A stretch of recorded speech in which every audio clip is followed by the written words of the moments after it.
വിലങ്ങ് വെക്കാൻ വരട്ടെ.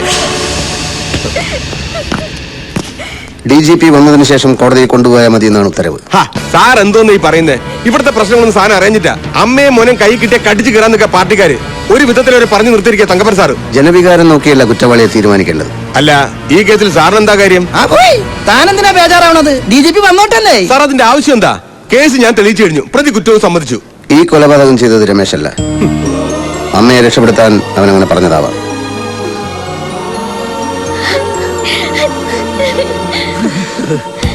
പോസ്റ്റ്മോർട്ടം റിപ്പോർട്ട് കിട്ടിയപ്പോൾ തന്നെ സംശയം തോന്നിയിരുന്നു. പെട്ടെന്നുള്ളൊരു വികാരാവേശത്തിൽ നടത്തിയ സ്റ്റാബ് ഇഞ്ചറി ആയിരുന്നില്ല മിനിസ്റ്ററുടെ ബോഡിയിൽ ഉണ്ടായിരുന്നത്. ഒരു ആസൂത്രിത കൊലപാതകത്തിന്റെ കരവിരുത് വളരെ പ്രകടമായിരുന്നു. A professional touch. DGP എത്തിക്കഴിഞ്ഞു sir.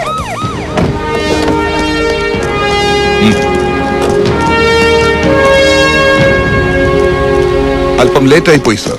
Anyway the case is solved. Thanks. ദിനേശനോ എപ്പോ വന്നു? രാവിലെ എത്തി. ചില ഇന്റർഫിയറൻസ് കാരണം കേസിൽ നിന്ന് ഒഴിവാക്കപ്പെട്ടെങ്കിലും കമ്മീഷണർ കർത്ത അന്വേഷണം തുടരുന്നുണ്ടായിരുന്നു.